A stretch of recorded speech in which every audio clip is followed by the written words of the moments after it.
Assalamualaikum warahmatullahi wabarakatuh.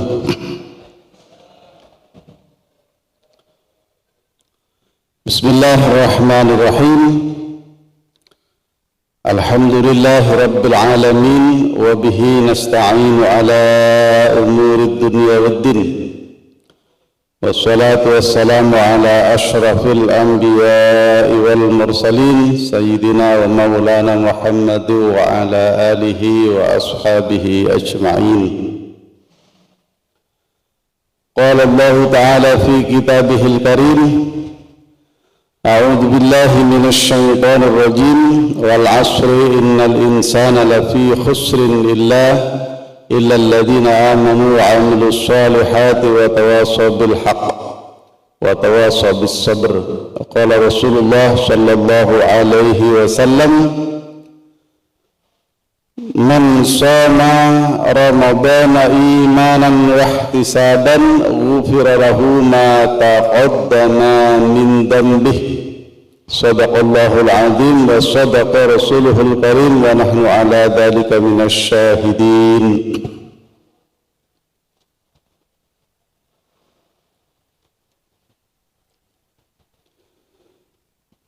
Para sesepuh, para pinisepuh, para jamaah, bapak-bapak, ibu-ibu, jamaah salat subuh Masjid Al-Barakah yang dirahmati Allah Subhanahu wa taala. Yang pertama, tentu kita senantiasa bersyukur kepada Allah atas nikmat-nikmat yang telah dicurahkan kepada kita semua. Yang kedua, salawat dan salam semoga selalu dihaturkan kepada baginda Rasulullah Muhammad sallallahu alaihi wasallam. Bapak Ibu para jamaah yang dirahmati Allah Subhanahu wa taala, kita telah memasuki hari yang ke-26 pada Ramadan kali ini, dan nanti malam adalah malam ke-27. Mudah-mudahan ibadah yang telah kita selesaikan maupun yang akan kita jalani sampai selesai nanti senantiasa diterima oleh Allah Subhanahu wa taala. Amin. Bapak Ibu yang kami hormati, sebagai sebuah bahan renungan pada kesempatan saat ini kami akan menyampaikan sebuah hadis dari Rasulullah Muhammad sallallahu alaihi wasallam. Mungkin hadis ini sudah pernah disampaikan oleh para penceramah yang lain, tapi tidak apa-apa, kita jadikan sebuah pengingat bagi kita semuanya. Suatu saat Rasulullah sallallahu alaihi wasallam naik ke atas mimbar. Lalu Rasulullah membaca amin sebanyak 3 kali.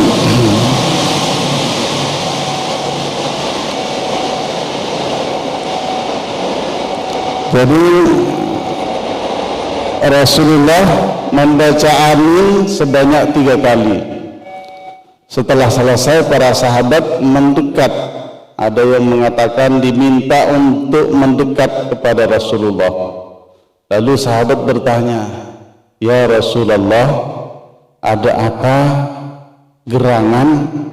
Kok tadi engkau membaca amin sebanyak 3 kali?" Lalu Rasulullah menjawab, "Ya, tadi malaikat Jibril datang kepadaku menyampaikan 3 hal." Apa saja 3 hal tersebut? Yang pertama, kata Rasulullah, "Raghima anfu rajulin dakhala alaihi Ramadan hatta tamma falay yaghfira dhunubahu." Yang kedua, "Raghima anfu rajulin indahu abawahu aw kilahuma falam ya'mal amalan bisababihi dakhalal jannah." Yang ketiga, "Raghima anfu rajulin dzukirtu indahu falam yusalli alayya Baik para jemaah sekalian, bapak-bapak, ibu-ibu, kita urai sedikit 3 pesan tadi. Yang pertama kata Rasulullah, rogi ma'ampu rajulin, sungguh sangat rugi. Bahkan di hadis yang disebutkan syaqiyun, artinya celaka. Dakhala alaihi Ramadan, masuk kepada seseorang atau seseorang menemui bulan Ramadan, hatta tamma, sampai selesai Ramadan, fala yaghfira dunubahu, namun dosa-dosanya tidak diampuni oleh Allah Subhanahu wa taala. Jadi kata Rasulullah, orang yang menemui bulan Ramadan tapi dia tidak berusaha supaya dosa-dosanya diampuni oleh Allah adalah orang yang rugi besar, adalah orang yang celaka. Satu saja bapak-bapak, ibu-ibu sekalian, salah satu dari keutamaan Ramadan adalah orang yang melaksanakan sholat taraweh dengan benar, semata-mata karena iman dan berharap pahala hanya kepada Allah Subhanahu wa taala, maka dosa-dosanya diampuni. Kata Rasulullah, man qama ramadana imanan wa ihtisaban, barang siapa yang qiyamul lail, artinya melaksanakan tarawih, karena pada masa Rasulullah sebutan tarawih itu belum terkenal.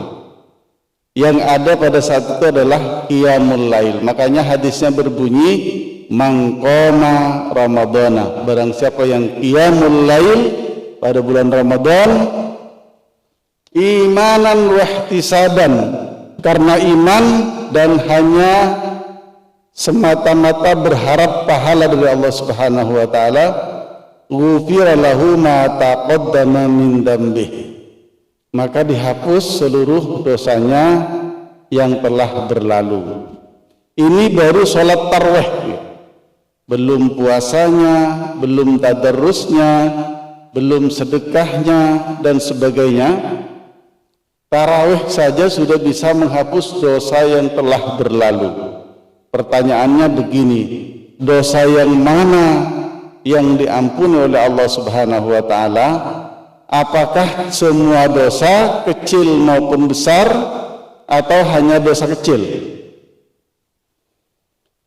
Imam Al-Juwaini atau yang disebut dengan Imamul Haramain disebutkan dalam kitab Mizanul Kubra bahwa dosa yang diampuni hanyalah dosa-dosa kecil. Dosa-dosa besar butuh taubatan nasuha, butuh taubat tersendiri kepada Allah Subhanahu wa taala. Tapi ulama yang lain seperti Ar-Ramli menyebutkan bahwa karena hadis ini sangat umum, maka semua dosa diampuni, termasuk dosa besar gitu. Jadi tidak hanya dosa kecil tapi dosa besar. Oleh karena itu kalau misalnya ada orang Islam yang pernah punya masa lalu yang kelam atau banyak dosanya gitu, tidak perlu putus asa sesungguhnya. Cukup ketemu dengan Ramadan, lalu puasa, kemudian melaksanakan tarawih dengan benar, maka dosanya akan diampuni oleh Allah Subhanahu wa taala. Jadi seperti kemarin beberapa bulan yang lalu ada seorang perempuan radikal di Jakarta kemudian nembak polisi karena punya masa lalu yang tidak benar. Nah, itu salah sesungguhnya. Seandainya dia bersabar nunggu Ramadan lalu taraweh kemudian berbuat yang baik, maka sesungguhnya dosanya diampuni oleh Allah. Tidak perlu kemudian menebus dosa dengan cara radikal seperti itu. Ini yang pertama. Jadi Ramadan sangat utama, taraweh saja bisa menghapus dosa yang telah lalu. Yang kedua, Bapak Ibu hadirin rahimakumullah, Kata Rasulullah, "Raghima an rajulin indahu abawahu aw kilahuma falam ya'mal amalan bisababihi dakhalal jannah." Sungguh rugi besar seseorang yang mempunyai kedua orang tua, bapaknya masih ada, ibunya masih ada, yang sudah sepuh, atau salah satunya ibunya ada, bapaknya sudah meninggal, atau bapaknya ada karena ibunya sudah meninggal.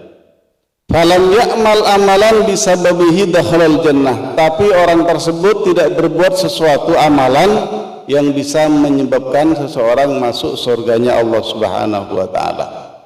Jadi orang tua kita sesungguhnya adalah pintu bagaimana kita bisa masuk surga. Orang yang selalu berbakti kepada kedua orang tuanya, memuliakan, menghormati dan sebagainya, biasanya hidupnya bahagia, hidupnya barokah.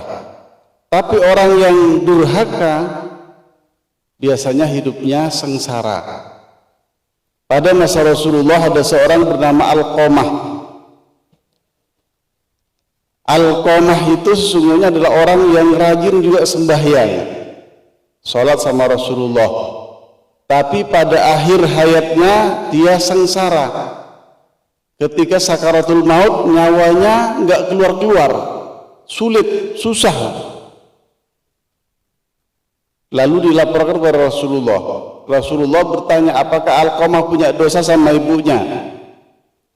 Ternyata iya. Lalu ibunya disuruh mengampuni Alqamah, ibunya enggak mau. Berkali-kali diminta, tidak mau. Ya sudah, kalau ibunya tidak mau mengampuni, kita bakar saja Alqamah ini. Kumpulkan kayu bakar, kata Rasulullah. Maka para sahabat yang diperintahkan mengumpulkan kayu bakar untuk membakar Alqamah. Termasuk Imam Ali bin Abi Thalib, orang yang mengumpulkan kayu bakar. Begitu tahu bahwa Alqamah mau dibakar, ibunya kemudian luluh. Jangan Rasulullah, nggak usah dibakar, saya sudah ikhlas terhadap anak saya.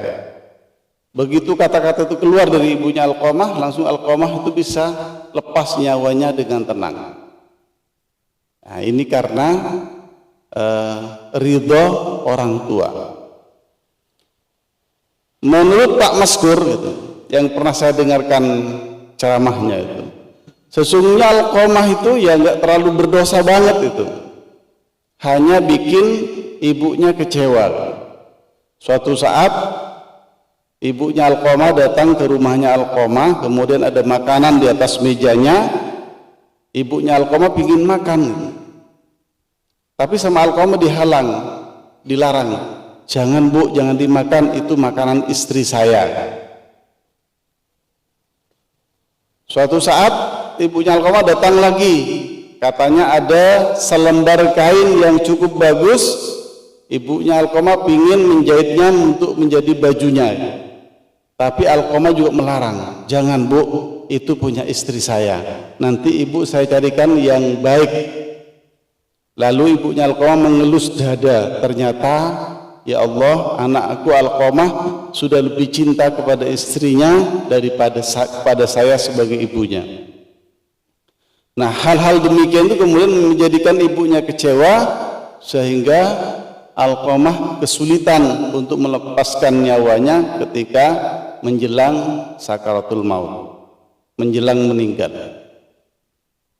Bapak Ibu sekalian rahimakumullah, dalam sebuah cerita yang pernah diceritakan oleh Kiai Haji Maimun Zubair, bahwa Fir'aun itu adalah, kita tahu adalah orang yang sangat kejam. Bayi-bayi laki-laki yang lahir pada saat itu dibunuh karena takut suatu saat menjadi ancaman terhadap kekuasaannya. Bahkan saking takaburnya Fir'aun mengaku sebagai Tuhan. Suatu saat dia menyusun peti, mengatakan ingin melihat Tuhannya Musa, saking takaburnya. Ketika tenggelam di laut karena mengejar Nabi Musa beserta bala tentaranya itu, Fir'aun jasadnya selamat sampai sekarang dan ada di sebuah museum di Mesir. Lalu apa rahasianya? Dalam kitab tersebut disebutkan bahwa Fir'aun itu memang orang yang takabur, mengaku Tuhan, tapi dia itu adalah orang yang sangat berbakti kepada ibunya, sehingga jasadnya diselamatkan oleh Allah sebagai pelajaran bagi orang-orang setelah Fir'aun. Di Jawa Timur pada masa Belanda dahulu, di Pasuruan, ada seorang tokoh legenda yang diberi nama Sakera, itu di suku Madura. Nah, Sakera itu berjuang melawan Belanda, bahkan sakti. Ketika di penjara dia bisa terbang dan menembus atap, terbang pulang ke rumahnya. Ditembak sama Belanda nggak mempan, ditusuk pakai apa saja kebal. Apa rahasianya?